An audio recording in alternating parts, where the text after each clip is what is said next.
हाय बच्चों, आप लोग कैसे हैं। मैं उम्मीद करता हूं कि आप लोग बिल्कुल स्वस्थ होंगे और आपकी पढ़ाई लिखाई बहुत बढ़िया से चल रही होगी और खूब मेहनत से पढ़िए और अपने घर परिवार का, देश का नाम रोशन कीजिए, अच्छे स्थान पे पोस्टिंग हो जाए। हाँ, तो देखिए, एक सूचना दे दूं कि मैं डिस्क्रिप्शन बॉक्स में एक लिंक देता हूं। उस लिंक को आप क्लिक करेंगे तो जो भी आज का लेक्चर है वहां पर उसका पूरा नोट आपको मिल जाएगा। तो अगर कहीं लेक्चर में कहीं दिक्कत है या नहीं समझ में आया होगा तो आप उसको देख लेंगे तो बिल्कुल क्लियर हो जाएगा। लेकिन इसके बावजूद भी अगर आपको दिक्कत महसूस होती है तो कमेंट बॉक्स में जरूर हमसे शेयर कीजिए।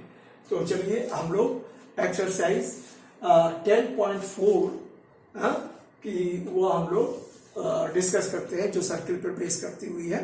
देखिए, समय को बचाने के लिए मैंने ये 2 सवाल कॉपी किए हैं और उनको कर भी दिए हैं। ऐसा मैं इसलिए करता हूं ताकि कम से कम समय में आपको अधिक से अधिक जानकारी मिल सके। नहीं तो YouTube पे बहुत समय कम अलॉट होता है और मान लीजिए बाई चांस उसको मर्ज करके बड़ा वीडियो बना भी दिया जाए तो बच्चे पसंद नहीं करते हैं, लाइक नहीं कर पाते हैं। तो इसलिए यह सिस्टम मैंने अडॉप्ट किया है। तो चलिए देखते हैं पहला सवाल। पहले सवाल में बता दूं कि इस फिगर को ऐसे ही बनाइएगा, प्रैक्टिस कर लीजिएगा, तो आपको ज्यादा समझ में आएगा। दूसरे तरीके से करेंगे तो दिक्कत हो जाएगी। तो देखिए, 2 circles of radii 5 centimetre and 3 centimeter intersect at 2 points A and the distance between their centers is 4 centimeter. Find the length of the common chord. तो ये बड़ा वाला जो सर्किल है उसकी रेडियस 5 सेंटीमीटर है। देखिए, सीएम नहीं लिखा हूं क्योंकि यहाँ पर जगह छोटी है तो बहुत गिजबिज हो जाएगा। और यह जो छोटा वाला सर्किल है इसका सेंटर या ओडेस है, इसको 3 सेंटीमीटर से दिखाया हो और इनके सेंटर्स के बीच की दूरी यहाँ 4 सेंटीमीटर दे रहा है। तो हम लोगों को यह AB की लेंथ बतानी है। तो देखिए, यहां पर हम लोग OC को मान लेते हैं X। तो OC अगर X हो जाता है तो O डैश यहाँ 4 सेंटीमीटर दिया हुआ है, ठीक है ना। तो यहां पर मैंने मेजरमेंट को दे दिया है। तो O डैश C क्या हो जाएगा, OC क्या है, OC X है और O डैश 4 है तो यह X माइनस 4 हो जाएगा, ठीक है।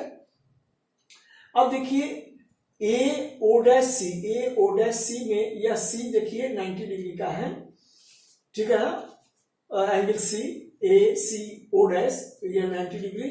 तो यह बाय यूजिंग पाइथागोरस थ्योरम हम लोगों को यह मिल जाएगा O dash A square is equal to O dash C square, ठीक है, इज इक्वल टू AC।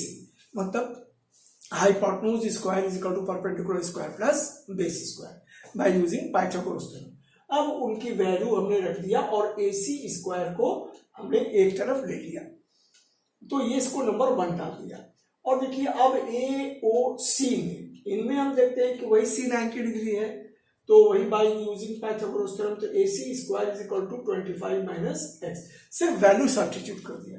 तो यह देखिए, यहां पर AC स्क्वायर और यहां पर भी AC स्क्वायर, तो यह दोनों में एक साइड इक्वल है दोनों इक्वेशन में, तो हम दूसरे साइड को इक्वल कर सकते हैं। तो यह फ्रॉम 1 and 2 ये दोनों पार्ट इक्वल कर दिया और इनको कैलकुलेट किया तो क्या हो गया, X इक्वल टू 4।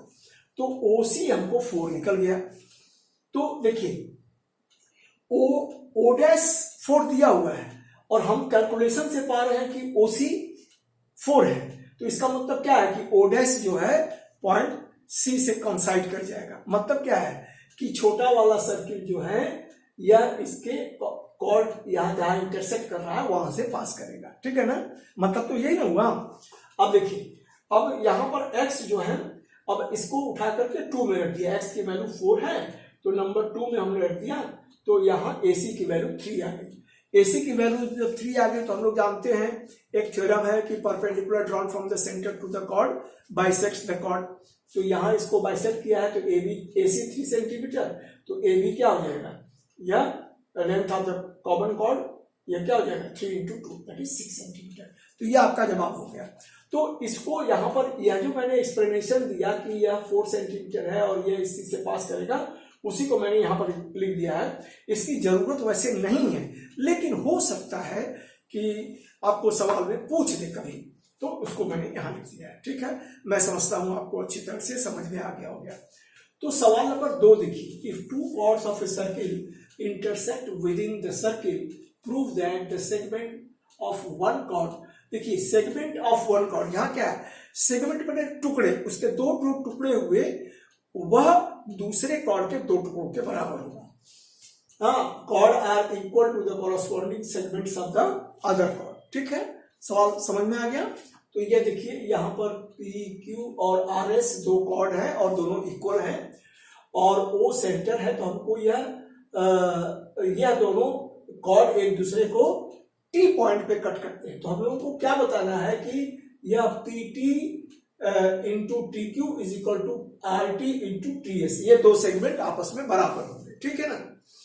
तो देखिए अब यहां पर सेंटर ओ है, तो इस सेंटर ओ से ओवी और ओयू हम लोगों पर परपेंडिकुलर ड्रॉ कर दिए। तो हम लोग जानते हैं perpendicular drawn from the centre to the chord bisects the chord. तो इसका मतलब क्या हो गया कि R U is equal to U S और यह P V is equal to V Q आपस में बराबर हो गए। तो यहाँ पर मैंने दिखा दिया है कि P V is equal to V Q is equal to R U is equal to U S. ये चारों 2 चीजें इक्वल है, तो उनको अगर 2 से डिवाइड करेंगे तो क्या हो जाएगा, सभी पार्ट आपस में इक्वल होंगे यहाँ। तो वही मैंने दिखा दिया, इसको हमने 1 दे दिया। अब देखिए OVT और OVU इन दोनों ट्रायंगल में हम क्या देखते हैं कि यह 90 डिग्री है, यह OT कॉमन है, और देखिए OV is equal to OU।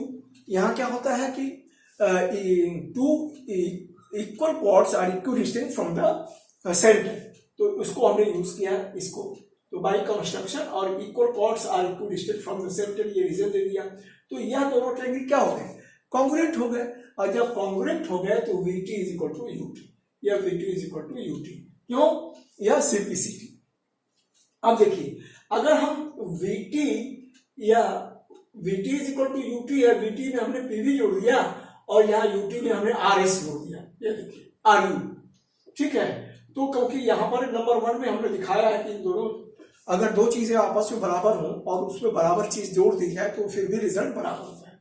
तो यहाँ पर हमने बता दिया है कि P V is equal to R, तो ये क्या हो गया, P T is equal to R T. ठीक है, अब देखिए तो यहाँ V Q is equal to U S, V Q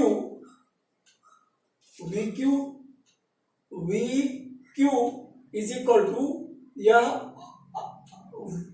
US, V Q is equal to US, क्योंकि अभी हम लोगों ने बताया इस नंबर 1 को। ठीक है ना, कि अगर 2 कॉर्ड इक्वल हैं, उनको 2 से डिवाइड करते हैं तो वो चारों पार्ट आपस में बराबर हो जाएंगे, तो उसी को हमने यूज किया। तो यह P T is equal to R. अब इसमें देखिए V Q is equal to यहाँ पर यूएस, तो उसमें से यह दोनों पार्ट इक्वल हमने किया यहाँ सिंप्लिसिटी से, तो उसमें से हमने VT और यहाँ VT और U2 को निकाल दिया, तो यह बन जाएगा TQ, यहाँ TQ is equal to TS।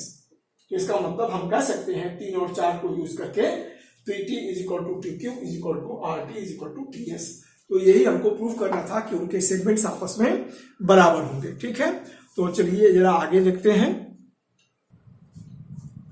हाँ देखिए, यह सवाल नंबर 3 और 4 मैंने कॉपी कर लिया और उनको कर भी दिया है, समझा दे रहा हूं। नंबर 3 है, if 2 chords of a circle intersect within the circle prove that the line joining the points of intersection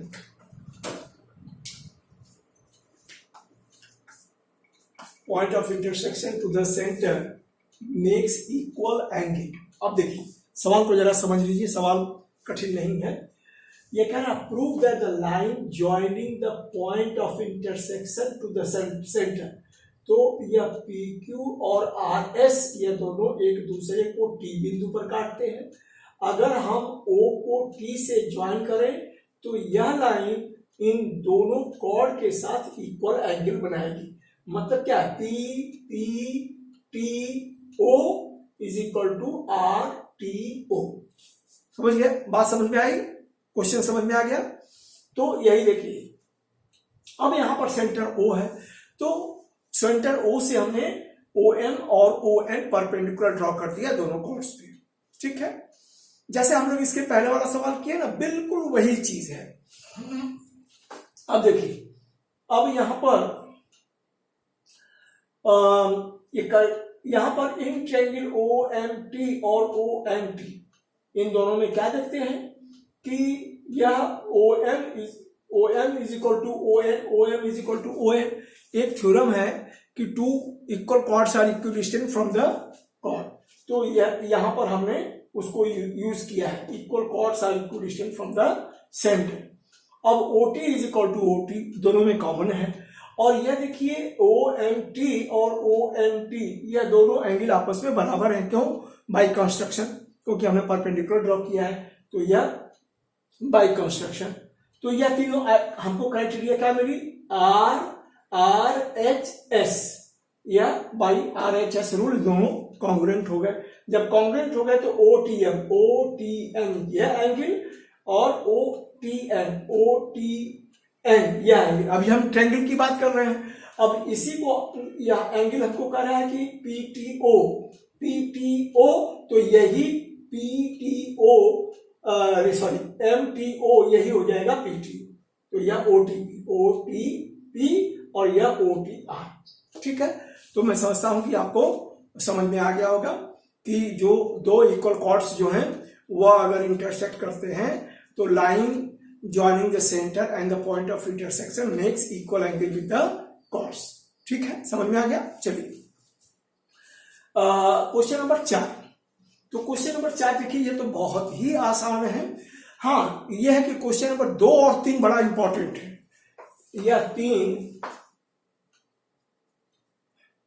question number 3 और 2 यह दोनों इंपॉर्टेंट क्वेश्चन है। क्वेश्चन नंबर 4 यह देखिए क्या है, यह कह रहा है कि if a line intersect two concentric circle, concentric circle जानते हैं किसको कहते हैं? if two or more circles have the same center, यहां पर दे भी दिया है center with same circle with same center with center O। इन दोनों सर्किल का सेंटर कौन है? यह O है, ठीक है ना। और यह एक कॉर्ड AB जो ड्रॉ किया गया है, ठीक है ना। इफ अ लाइन इंटरसेक्ट, यह लाइन जो इंटरसेक्ट कर रही है इन दोनों सर्किल को ABCD पॉइंट पे, prove that AB is equal to CD, या AB is equal to CD। ये बहुत ही आसान है। तो यहां पर क्या हो गया, हम जानते हैं कि perpendicular drawn from the centre to the chord bisect the chord, तो यहां से परपेंडिकुलर ड्रॉ कर दिया। तो इनर सर्किल को जब कंसीडर करेंगे तो BM is equal to MC हो जाएगा, और जब आउटर सर्किल को कंसीडर करेंगे तो AM is equal to MD हो गया। अब सबट्रैक्टिंग 1 फ्रॉम 2, तो 2 में से 1 को घटा देंगे तो ये क्या हो जाएगा? AM माइनस BM ये, और इधर MD माइनस CM, ये क्या हो जाएगा? AB is equal to CD। ये प्रूव हो गया। मैं समझता हूं कि आप लोगों को अच्छी तरह से समझ में आ गया। कोई दिक्कत अगर हो तो आप लोग कमेंट बॉक्स पे जरूर शेयर कीजिए, ठीक है। अब अगले वीडियो बनाने तक के लिए धन्यवाद। आप लोगों को मेरी वीडियो अगर पसंद आती है, आप लोगों को मदद मिलती है, तो आप लोग लाइक शेयर सब्सक्राइब जरूर कीजिए और बेल आइकन को दबाना ना भूलें, ताकि आपको सबसे पहले वीडियो आपको मिल जाए, ठीक है। आपके लाइक शेयर एंड सब्सक्राइब करने से यह मेरे लिए बड़ी मदद हो जाएगी। ओके, धन्यवाद।